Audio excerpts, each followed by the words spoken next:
Hello to you, friends. This is Dhamma on Air number 27, recorded on the 2nd of July 2016. We're indoor today because it is the monsoon now in Sri Lanka, and it's rainy and windy outside. There are 5 questions, but first, the normal intro. Namo Tasso Bhagavato Arahato Samma Sambuddhassa. Worthy, honorable, and perfectly self-enlightened is the blessed Buddha. Just take off the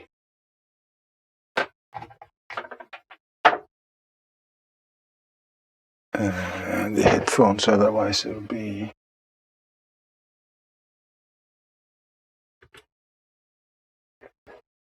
distortion in the sound. Yes, the first question goes like this. Do you know if the Buddha did any talks on the conception of time? What exactly were the Buddha's words or thoughts on time and this time and space continuum? Very interesting subject. Regarding space is, according to Einstein, one thing. It's not space and time. It's one thing called space-time. And the Buddha spoke not so much about it because his primary interest is in happiness and the end of suffering. So he said in the end of his life that he spoke only about 2 things, suffering and the end of suffering. And when they once asked him how much he knew, whether he knew more, then he said he took up some leaves from the forest and say, how many leaves are here compared to the whole forest? And so they say, very few, sir. The same thing with me. I know much more, but I don't tell you because it's not relevant for the noble, eightfold path leading to Nibbana, the end of suffering. So don't disturb the facts with details. Keep it short, clean, and then easy to understand, was his message in brevity. But what he has said about time and space is the following. He confirms the special relativity of Einstein's, which says basically that there's time dilation in moving reference frames. That is to say, if you are in one reference frame and you look into another reference frame, then it seems that time goes slower in that reference frame if it's moving. Same goes also with gravity. There's general relativity. There's time dilation by gravity. That is to say that time goes a little bit slower down your feet than up your head because your head is closer to the earth, the centrum of the earth, the core of the earth. This means that the gravity is a little bit stronger in your feet than it is in the head, and therefore the time goes a little bit slower in your feet than in the head. Further up, the Buddha say that time goes on the 31 levels of existence, of conscious existence, where we are on level 6. He said that for every layer there is, time goes exactly 4 times slower. And that's an interesting remark. So time goes slower the higher you come in level of existence. This entails, just as Einstein's famous twin miracle or paradox is about 2 twins. And if one twin goes out in a rocket and travels with the speed of light, then when he comes back, he has a long beard because the brother has a long beard. The time has passed. So the time has passed slower for the twin who goes by the speed of light than the twin back on Earth. And this the Buddha confirms in other words, you can say. There's a story, for example, about a king, this in the commentaries here, from Sri Lanka, from the southern of Sri Lanka, who was a very devout Buddhist, and who were divided up to Sakka, the Tavatimsa heaven, that is 2 layers up, 2 levels up. And when he had been there for a very short conversation, about 5 minutes, 7 minutes or so on, then Saka said to his driver, hurry back with him, because otherwise he wouldn't be recognized by any of his relatives. When he came back, 7 years has passed. And so they thought that they have lost their king. But he has been only 5 minutes, or in a matter of minutes, at the court of Saka and had a conversation with Saka, or Indra, as the Hindus call him. And he knew this about the time, so he sent him back quickly, so that he would not come back then. When he came back, for example, if 50 years has passed, then all his relatives, his sons and wives and friends and so on, they were gone and dead. And he would not be recognized as who he was. But he came back 7 years later, after a few minutes, spending few minutes on the level of Saka, 2 levels up. And this confirms Einstein's special relativity. So much about time. He also says that time is discrete. It's not continuous, so it's not a continuum. The quantum mechanics also say this, or implies at least, that both time and space is discrete. There's a Planck length and there's a Planck time. So these Planck length and Planck time is a minimum, undivisible amount of time and space that you cannot cut up into further smaller parts.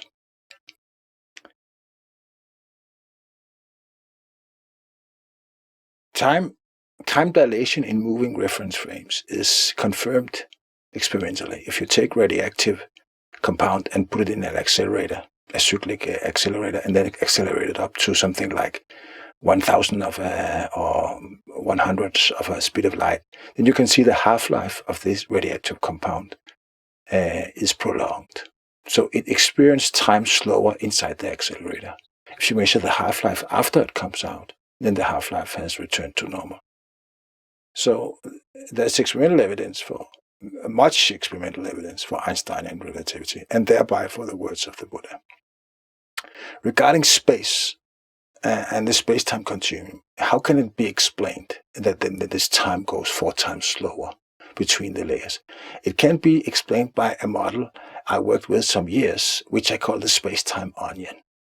And it basically says that I will try to make an illustration of this on a drawing, but it's a little difficult to space. So you have to have moving reference frames for every layer, and you can calculate how quickly they are moving from each other or relative to each other by the time dilation of a factor of 4. But basically, say if you have Earth, then the next layer will be like a mantle, or like a spheric layer that is moving, rotating around the Earth, that all Earth is rotating inside. And in that mantle of space-time, because it's moving relative to the surface of Earth, then there will be a time dilation between these 2 reference frames. And if you go 1 layer further out in the onion, in the space-time onion, then there will be another sphere, another capsule of the sphere, or a spherical layer that is moving according to the next reference frame. So it's kind of like moving around each other, these layers in the onion. They are rotating around each other. And this rotation around the same center of mass, which is probably Earth, but it could also be both. It could also be the core of our galaxy, of the Milky Way galaxy. That's another option. But it can also be both, actually. That there's a space-time onion for every planet, for every center of mass, and then there's since there is a very large center of mass in the center of a galaxy, usually a black hole, then there will also be a space-time onion in each galaxy. So it's rotating reference frames. That's what the Buddha says. It's at least it's a model that is consistent both with what the Buddha said and what Einstein said about special relativity. If there is such a space-time onion, then there will be different layers of time in different reference frames in these layers.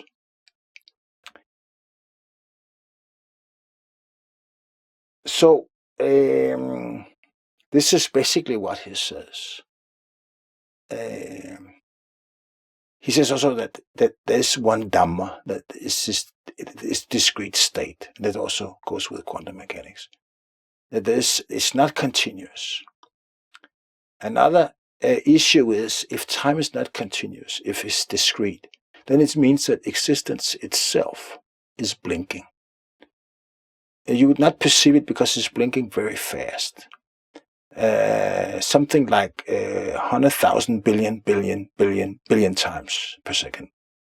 In the order of that is 10 to the 32nd per second. Very high frequency. However, we don't know anything about, let's say you're existing in this fragment of time, and then it's this fragment of time. Then in between there could be other worlds that is blinking in their own time phase. And this means that you can have multiple physical worlds at the same space point. And because they are blinking, because they are not in existence at the exact same time, then they would never communicate. And this means that they would never interact physically because they are basically not existing in the same time point. But they are existing, let's say, for each second, then they should exist this billions of billions per time, but not at the exact second because they're interspersed between each other. When one exists, the other one doesn't exist. And because you're going in and out so quickly, you cannot sample it. You can sample some. If you go into the cinema, you see 16 frames per second. Of course, you cannot sample a million frames per second. It would look like it's perceived like continuity. But it's not continuity. That's what the quantum tells us. The world is not continuous. It is discrete. Everything is discrete. It's small packets that if they are put like pearl on a string, then they look like continuous. But they are still only pearls on a string. If we should say it's time packets, then imagine that there is a large part of a string in between two pearls. So you can have two white pearls. That's our time frame. Then in between the white pearls, you can put a gray pearl or a green pearl or a blue pearl. This means that you can have three other physical worlds at the same space point, but not existing at the exact same time. So they're blinking out of phase. And this can be partially confirmed with something the Buddha said that and also some tricks that Mahayana made, that usually the devas can see us, but we cannot perceive them. If they are sampling, their consciousness is sampling with a larger or with a slower frame rate, that is to say they are sampling more than one frame, more than one frame phase, then they can see more than one world. While if we are sampling only our own white pearl time frame phase, then we can only see that. But that can probably be changed because Sariputta and Mahayana twice made it so that the people around them didn't say anything about how the extension was, how far it spent its effect. But the people around them, they could see at that particular time. It's one of the great miracles they can make. They could see both those in the hills. They could see the ghosts, the Petas, and they could see the devas, the higher devas. And vice versa also. So everybody could see everybody. So imagine it's like when you see you see more than one time frame would be like perceiving when you look on the TV and there are more than one picture put on each other. You see, for example, a tennis player, you see him a whole white picture and then you see his face zoomed up, laid over each other. So there will be multiple layers of pictures. This you can easily perceive, or even when they are much different perspective. One is close up, one is taken far from. You can easily perceive that. And in the same, it should be understood in the same way. If one could see these multiple worlds, then one will see like superimposed pictures, basically.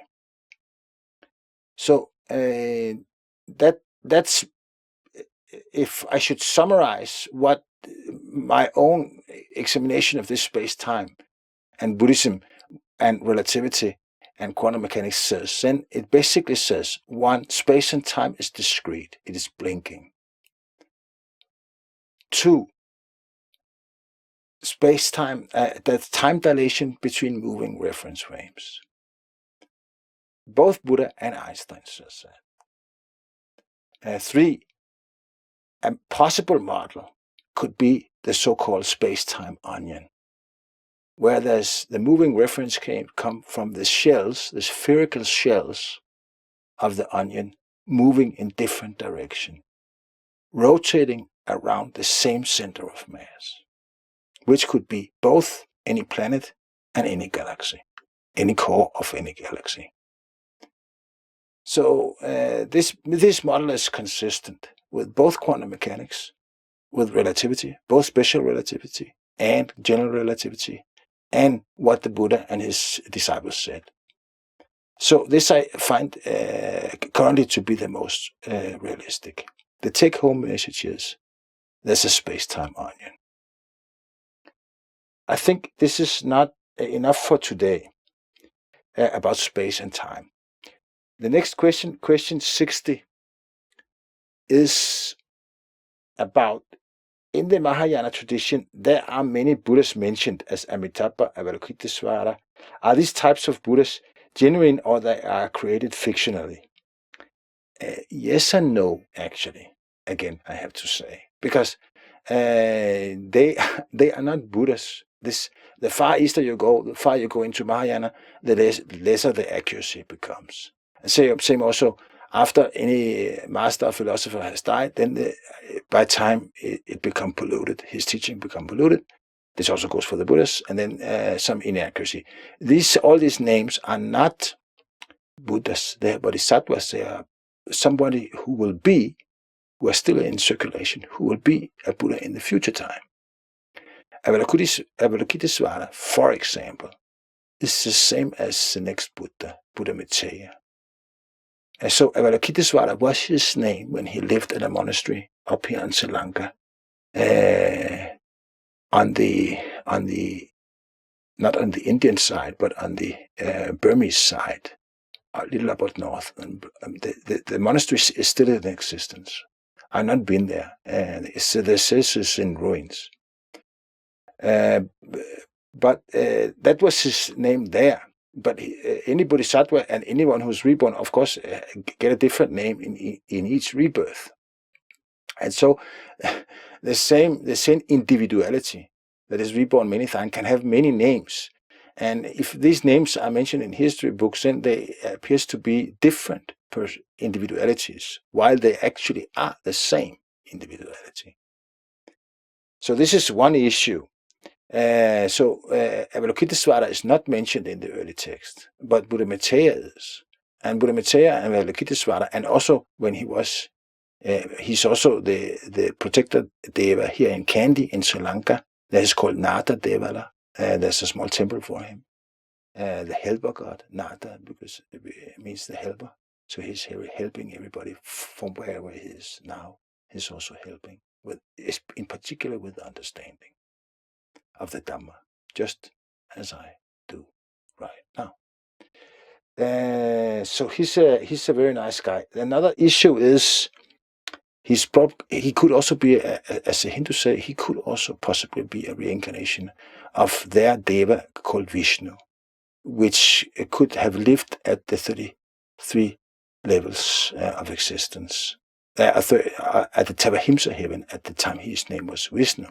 But later on, he can be the person, the individuality, or the Buddha we will call Metteyya, Arya Metteyya, the noble Metteyya, Ajita Metteyya, the unconquerable Metteyya, the unconquerable friend. So then there's some other worlds mentioned. So basically, these are not Buddhas, they are bodhisattvas. And there are many bodhisattvas. We know at least 10. But there are probably many more than that in existence. But we know 10 by name in the early tradition. But none of these names are mentioned as all these Mahayana devas. But some of them can be coincident, because they could have other names in other lives. Another issue is that one Mahayana tradition is about is called Pure Land Buddhism. And there actually is a Pure Land level in Theravada Buddhism, Sukhavati. It means Pure Land simply. But this is a fairly high level. You have to be a non-returner, anagami, noble, type 3 noble, just before Arahant, to go there. Expert meditators.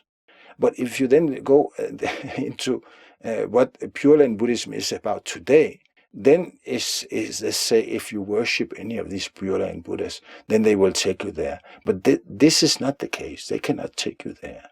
They cannot take any Pure Land Buddhism worshipper there. They can take themselves there, but there is a significant job to become an anagami. I personally don't think there's any anagamis on the planet Earth right now. So much for this Pure Land Buddhism. They're given some promises, but the promises cannot be whole, because the causes of going to the Pure Lands is only through the Noble Eightfold Way. And you have to go fairly far, because you have to become an anagami, a no-returner, a type 3 noble, just before enlightenment. And that's not so easy. That's not so easy. You have to be an expert meditator. Second jhana or upward, second rupa jhana or upward is minimum. And there are no Sukhavati Pure Land Buddhism worshippers in China that knows anything about jhana whatsoever. They burn a lot of incense and they give a lot of gifts and they try to be good people, but they don't know anything about meditation or jhana. So what they believe can take them to the Pure Land level, it cannot take them to the Pure Land level. So there again you see, the further east you go, the further more you go into Mahayana, that the accuracy drops drastically. There is a Pure Land, there is a Sukhavati level, it's a high Brahma level. It's far above the level where one's form is made of light and where one's food is joy. It's 3 or 4 levels up from that. So you can imagine it's fairly subtle. But all these details have, of course, been forgotten when Buddhism traveled from India through Burma, further east to China. They have been forgotten. And so there is this myth left called Pure Land Buddhism, which has to be corrected. I hope this will help to do that. So I hope this answers this question. Are the Mahayana Buddhas? No, they're bodhisattvas. Do they exist? I don't know. Some of them might do. Metteyya and Avalokiteswara definitely do. But there might also be a lot that don't do. It's also worth noticing that bodhisattvas not necessarily are noble at the level they are bodhisattvas. It just means that they have given the promise bodhisattva woe to another Buddha in a former time, and they are male, and they have given it when the 10 conditions, other conditions were fulfilled. But it doesn't say that anything that they are noble. And this means we'll come to count that it doesn't make sense to worship them especially, because worshipping any other noble, even a layperson, that will be more valuable, because the noble says something about the mental purity and the amplitude, that is to say, the size of the noble's consciousness, and thereby also about the reflection of the amplitude of the probability, and thereby the effect of the giving to him or to the offense made toward him or her. How much karmic echo there will be. There's a tremendous nonlinearity there. I will explain that in detail. Question 61 goes like that. Is it possible to achieve Arahant status meditating only on loving kindness, or are there other meditation techniques necessary? Loving kindness or metta meditation will work only for those who have aversion, hate, dosa as a main defilement. Those who has ignorance or greed, lobha, avidya as main defilement, they should not do loving kindness. But the short answer is no, it's not enough. You have to do insight meditation also, vipassana. Why so? Because you have to gain insight into the fact of all phenomena are ultimately speaking suffering, because they are, ultimately speaking, impermanent.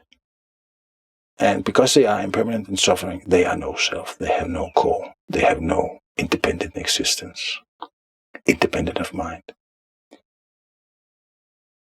So, awakening, this insight into impermanence, suffering, and no self is necessary, because otherwise clinging won't cease. And if clinging don't cease, suffering don't cease. Why not? Because clinging entails or produce or cause becoming. The process, it drives the process of becoming from one moment, one discrete moment of existence to the next discrete moment of existence, from one rebirth to the next rebirth. If there's no clinging, then this vata, this round of rebirth, from moment to moment, from life to life, from universe to universe, it doesn't revolve, it doesn't turn around. This wheel doesn't turn if there's no clinging. Clinging is caused by craving. So craving causes clinging. Clinging causes becoming. Becoming causes birth, rebirth of the moment and of the body and of the life. And birth, it entails aging, sickness, and death, which is or causes suffering. So if there's clinging, there will also be suffering. This means that there has to be absence in order to be an Arahant, to awaken. There has to be complete absence of all clinging to any kind of sense pleasure. So you don't want to see anything, you don't want to hear anything, you don't want to smell anything, you don't want to touch anything, you don't want to taste anything, you don't want to experience any particular mental state. The Buddha, there was an Arahant, and there was a monk who was old, who was sick. And then he wanted to see the Buddha before he died. And the Buddha then, out of compassion, came to him. And then he asked him this question. Well, hey, monk, you want to see anything? And the monk asked, no. You want to hear anything? No. You want to smell anything? No. You want to taste anything? No. You want to experience anything more in your life or in any other life? No. You want to be conscious about anything? Anything more? No. And then he realized by that, these answers, this monk the sick monk in the bed, he became an Arahant right there. Because he then relinquished at that very moment, at that very interview, the last clinging to this sense pleasure thing, karma chanta. So this is factor A, complete absence of any clinging to any kind of sense pleasure, any sensation, any experience, any feeling, anything that can be contacted through the senses. Complete absence of clinging to that. Not only don't you do it or don't want it, you also realize that you don't need it. That you also realize that you want to be free from it. Completely free from it. So you want to let it cease, to silence it. This storm of perception, sensual perception. Factor B is a complete absence of all clinging to any notion or concept that I am. This first happened at the Arahant stage, at the moment of enlightenment. Otherwise, first personality view, Sakaya Ditti, will go away. So you don't believe that I am this body, or I am this mind, or I am this thought, or I am this experience, or I am this feeling, or I have this feeling, I have this consciousness, or blah, blah, blah. But you still think there's an ego. You still think there is some I that am, some ego that is in existence. And this first goes away at the moment of enlightenment. Asmi mana. Asmi, I am. Mana, conceit, deception. This is, you can say, the ultimate self-deception.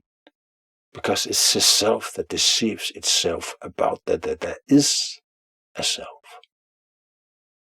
So this information processing unit or entity or informational structure embedded in the mind invents, conceives a self, an ego, an I, a me, that it then clings to. And this is asmimana, the ultimate self-deception. The self that deceives itself about the fact or the non-fact, the lie, the false assumption that there is a self that exists, apart from this notion or this concept or this informational structure that has no referent. So it's a reference without a referent. It's like a pointer that it points to something that is not in existence. Like a word, for example, apple. The word apple is a reference to what? To a round fruit that is in existence. Apples do exist. But the word me, I, ego, is a pointer or reference to something that do not exist. And that's the asmimana, the self-deception, the ultimate self-deception. Arahants don't entertain that. They don't play with dolls, ego dolls anymore. They put down the doll playing. And that's what's characterizing Arahant. Then also is complete absence of any clinging to any rule and ritual and social convention. So they don't respect any laws among humans or devas or any other law or notion or opinion or anything like that. They know themselves what is the truth and what is not the truth. So they have no clinging to any kind of particular view or culture or tradition, not even Buddhism, not even the Dhamma. They will have no clinging to that. They have put it down. They have silenced it completely, relinquished it completely. All views, all opinions, all conventions, all culture, affection, relation, clinging to any kind of that, they have put down. I have explained in detail what clinging is on my website, whatbuddhasaid.net, and there you search for what is clinging. What is clinging? Upadana, uptake, clinging. I will keep a link below the video here and also the audio. So that's the answer to this loving kindness. Don't do loving kindness if you have greed. If you like to taste something or see something or have a lot of sex or something like that, because then the greed will become even worse. Don't do it if you have a lot of doubt, speculation, worries, because then avijja, ignorance, is your main defilement, and that loving kindness won't help on that. Only if you have a tendency to be hateful, irritable, eat fast, walk fast, talk fast, then do loving kindness meditation. Or if you have any other, whenever anger is or met with for any kind of being, then they will exchange with loving kindness, metta meditation, friendliness, but not as an individual meditation object. In any case, metta can lead to the first jhana, but it cannot induce enlightenment itself. There has to be vipassana, insight into the three universal characteristics of impermanence, anicca, of all phenomena, the suffering inherent in all phenomena, dukkha, and the no self, no substance, no core, anatta, no self aspect of all phenomena also. There has to be insight into that. So much for question 61. Question 62 goes like this. Are the amount of bad kamma of killing a person who doesn't keep the 5 precepts the same as one who lives while protecting the 5 precepts? And a related question 63, is the bad kamma of killing a small animal like a mosquito the same as killing an elephant? No, definitely not. And there's a very huge non-linearity in the karmic response of both killing and giving. In the karmic ego of both doing good and doing bad actions. And I will illustrate it with the following. They are not simile or examples. They should not to be taken granted. The numbers are not exactly like that because there's many factors, and it's also a dynamic system. But just as a rule of thumb, let's say you give a lump of food to a dog. How many times will you receive this lump of food back in samsara before this probability, this karmic echo, is exhausted? Roughly 1,000 times. Same also if you kill a dog, you will lose the same amount of life as the dog has left at the moment of death, at the moment of the killing, 1,000 times, multiplied by 1,000 times. So good and bad, same factors. Then let's say you give a lump of food to a thief who steals food. Then it's 1,000 times 1,000. That's 1,000,000 times.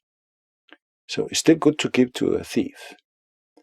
What if you give it to one who also gives food? Then it's 1,000,000 times 1,000,000 times. That's 1,000 billions. What if you give it to... so 1,000 billions is 10 to the 9th. So what if you... 10 to the 12th. 1,000 billions, yes. 10 to the 12th. So what if you give to one who is a stream entrant? Then it will come back 10 to the 24th. What if you give it to Sakadagami, a once returner? Then it's 10 to the 48th. What if you give to a type 3, an anagami, a never returner? Then it's 10 to the 48. This will be 96. 10 to the 96. That's more than the number of stars in the universe. It's 10 to the 80. And so up, you will double up the exponential factor again when you go to an Arahant, as Akasavaka, one like Sariputta and Mahayana. This is one of the prime disciples of the Buddha, a Pachika Buddha and a Buddha. So therefore, if giving something to an enlightened person or a Buddha, it will come back in many times. And the same thing if you wound them or harm them or hurt them. And that's why we say, if you touch a noble, contact a noble, then it's inestimable, it's uncalculable how much you will gain or suffer. If you do good, you will gain extremely much. And if you do bad, you will suffer extremely much for an extremely long time. So touching a noble, contacting a noble, whether good or bad, has an enormous echo. And the same goes also, just to a lesser extent, between the mosquito and the elephant. The elephant is the highest animal, have a much more higher amplitude consciousness, and thereby a higher amplitude probability echo, because consciousness and probability is basically the same, or two sides of the same coin in a two-wave system. Just like magnetism and electricity is the same. Electric potential and magnetic field force is the same. Same thing or equivalent phenomena is two sides of the same coin in the same way as consciousness and probability. So, of course, but if you can't say if you kill a lot of mosquitoes, then the factors will fall out because you have to multiply with the numbers of mosquitoes one killed. The most noble in the ocean will be a blue whale, and the smallest will be something like a small shrimp or something small, very small animal. But any animal or any being that is conscious has this probability karmic effect. So one should be very careful. And since those guys on the higher levels, they can take up any form. They can be a shadow, they can be a mosquito, they can be anything. The Buddha, he said wisely, be careful, because you don't know who is who. You cannot recognize the noble. You don't know whether it's a mosquito who's sitting on your cheek, observing from there. You don't know whether it's a monkey in the forest. You don't know whether it's a bird flying by. You don't know. You have no chance of perceiving it. Why not? Because on the high levels, they can take up any form they like. And just at the snap of the fingers, whack, they are a mosquito. You smash a mosquito, and then you smash a noble. Well, then you're really in trouble. You're really in deep trouble. That's for a long time, for many, many rebirths. You'll be in deep trouble. You don't know why you're suffering so much, but because you hit the bad spot. And that's why the Buddha says, be careful. You don't know who's who. You don't know where the nobles are. That entails that if you do the same action from one being to another being, there can be billions of factors in difference. Let's say there's a noble who is in disguise of a dog, and you give one dog a lump of food, there's a normal dog, and then you give another dog who is a noble deva in disguise, is a same lump of food. Then you'll gain billions times billion to the noble dog than to the other one. And so also with humans. You walk around among humans and contact humans and do things to them and speak about them and so on. But you don't know who's who. Don't know who's who. So very dangerous, very non-linear situation where the same action done to two different individuals has widely different karmic responses. Widely different. More than a factor of 1 billion times 1 billion. Again, that's why the Buddha say, be careful because you don't know who is who. The only safe rule of thumb is be good to anyone. Don't be evil to anyone at all. Because then you don't make any mistakes. And if you share with anyone, then you also share with those you don't know who are noble. And then you gain the jackpot. Bingo! And your future will be safer for a long time forward. So that's what I have to say about the non-linearity of the karmic response. The non-linearity of the karmic response. The same action do not have the same response to two individuals, whether they are of the same species or not. In general, one can use the species going from mosquito to elephant. There would be a large difference in response, whether doing good or bad to them. But in the case of humans, going from non-noble to noble, you don't know. And even the animals can be devas in disguise. So you don't know whether they are animal for real. So the species of the conscious being is a pointer, a rule of thumb, but there can be exceptions, very dramatic exceptions. That was 62. Question 62 and question 63. The last one goes like this, is question 64.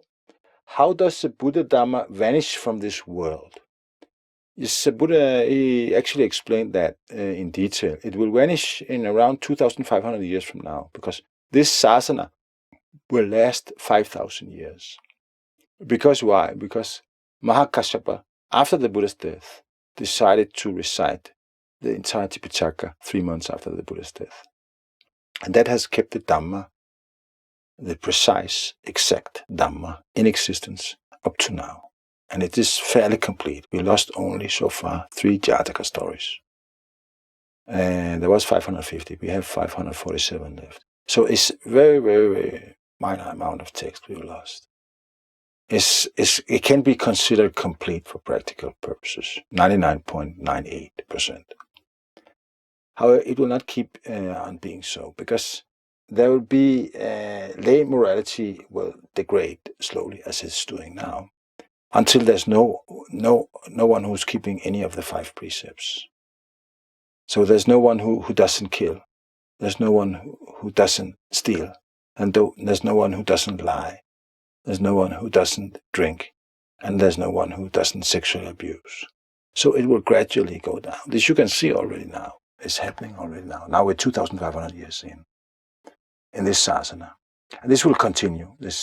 Unless this is true what the Burmese say, that there will be, they predict that there will be a second turn up here, or improvement of the Dhamma here after 2,500 years. That might be a possibility. That might be actually be so. I hope it is so. I hope that the speech itself this explanation itself will contribute to that there will be a moral uplift again, and a focus and an understanding on that morality, sila, is not a cultural phenomenon, it's a factor of nature that has to be respected. So monastic discipline will also decline until the Buddha says that the only thing you can see on the signs is that are the practices that the monks will give. They will be generous. And the external sign will disappear, that they will only have around their neck, they will have a piece of yellow cloth.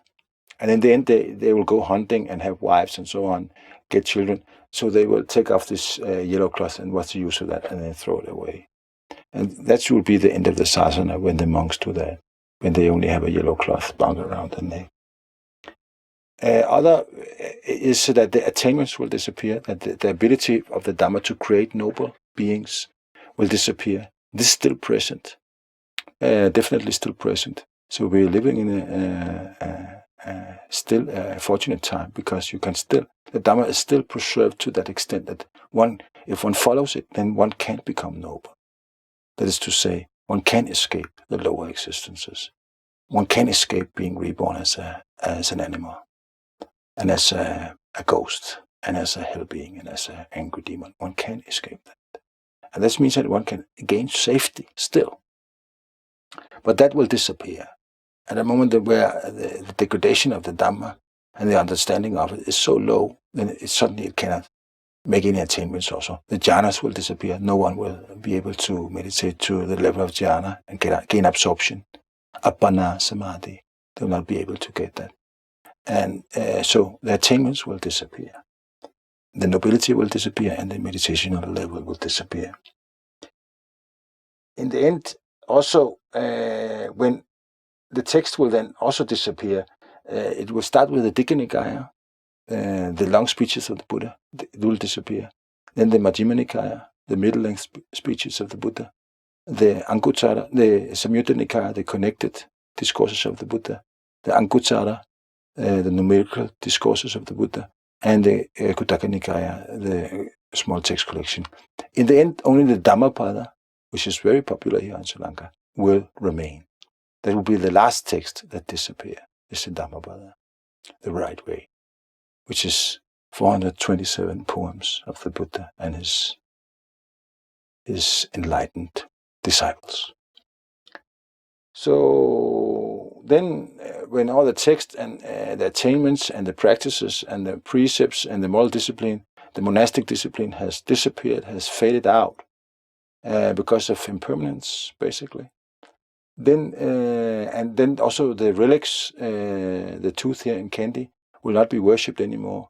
And so the Buddha has made it so by determination that the relics will then travel out from here when they are not worshipped anymore, up to Nagadipa, which is a small island up in Sri Lanka, and then further up to Bodh Gaya.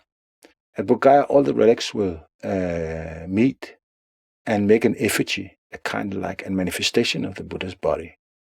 It's not alive, it's kind of like an effigy, a manifestation, a hologram you can make, a live hologram. There will be no humans present, but thousands of devas will assemble there. Thousands and thousands of devas will assemble there to hear the Dhamma one more time. And so this effigy will explain the entire Dhamma, including the Abhidhamma, again, to the assembled devas there, in one long speech. And then after that, it will burn up. And then there will be no more. Then this will be the end of this sasana, this dispensation of Gautama Buddha. Then 256 million years will pass. No, 576 million years, 576 million years will pass. And then Buddha Mitteya, Arya Mitteya will come and establish a new sasana. And this sasana will last for 180,000 years. But then again also the life length there will be much longer, 80,000 years. So it corresponds to that his sasana will last 1.5 generation of these very long-lived humans at that particular time. So I hope that's explained the end of this Dhamma. So the Dhamma also, even though it's perfect, it doesn't last, and nothing lasts. So the Dhamma is still in existence. The relation that it is stupid to kill another conscious being because one is basically killing oneself. It's also existent in the universe when the Dhamma is not preached, when there's no one who knows the Dhamma, when there's no Buddhas present. So the Dhamma preserved, but it's not manifested. It's not in action, one can say. So we are living a very fortunate time in this Buddha-Dhamma because 4th Buddhas have been here. There will come one more. So now is the time. Now is the time. Now is the time to make oneself safe by becoming a stream entrant. And it takes considerable work for everyone who tries. It starts with morality, purifying one's morality, sila visuddhi, purification of morality. Then a significant amount of Dhamma study. Ideally, all the 5 Nikayas, text collections of them, the middle part of the Tipitaka, all the speeches. That is to say, the Digga, the Majjhima, the Samyutta, the Anguttara, and the Kuttaka Nikaya. One should have studied before dying. And then a significant amount of meditation, bhavana, and reflection during one's life. Then one has a chance to come across this threshold of nobility. May you be inspired to do so. And may all beings become happy thereby. Thank you for your attention. Namo Tasso Bhagavato Arahato Samma Sambuddhassa. Worthy, honorable, and perfectly self-enlightened was the blessed Buddha. Yeah, so is it. It is not otherwise at all.